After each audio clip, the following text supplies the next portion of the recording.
The story of the artist who painted peace from war begins in a world torn apart by violence and loss. He was not born famous, nor did he grow up in comfort. His life was shaped by chaos, the sounds of explosions, the cries of the innocent, and the silence that follows after destruction. As a child, he saw the cruelty of war. He saw people lose everything, and he wondered why humans chose to fight instead of love. Those images never left his mind. They burned deep within him, and one day he decided to turn that pain into something beautiful. He picked up a brush not to escape reality, but to understand it. His canvas became his battlefield. But instead of weapons, he used colors instead of bullets. He used hope. Every stroke he painted was an act of rebellion against hate. He painted broken walls covered in flowers, soldiers dropping their guns to hold children, skies once filled with smoke, now glowing with sunrise. His art was not meant to decorate walls, it was meant to heal hearts.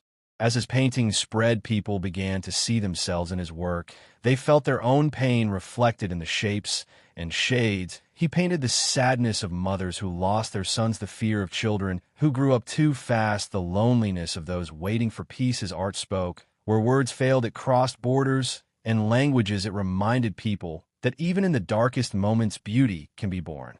One of his most famous paintings showed a young girl planting a tree in the middle of a ruined city. Behind her, the walls were cracked and gray, but above her, the sky was bursting with light. That image became a symbol around the world, a message that peace is not given, it is created by those brave enough to dream through time. He refused to take sides. He said art should not belong to one nation or one belief, but to humanity. He painted for everyone, for the victims and the forgotten, for those who wanted to remember, and for those who wanted to forgive. His exhibitions were more than shows. They were prayers, silent yet powerful. He never used grand words, yet his colors spoke louder than speeches.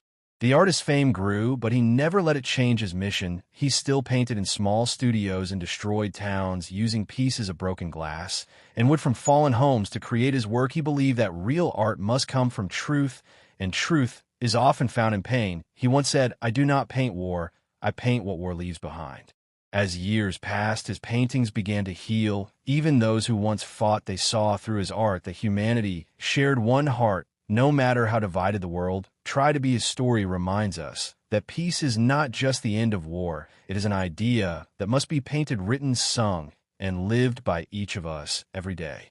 The artist who painted peace from war left behind no monuments, no armies, just colors that whispered forgiveness and hope. His work still hangs in museums, schools, and streets, reminding everyone who sees it that beauty can rise from ashes and love can grow. Where hate once ruled his life was proof that even in the ruins of destruction, one heart can paint a new beginning for the world.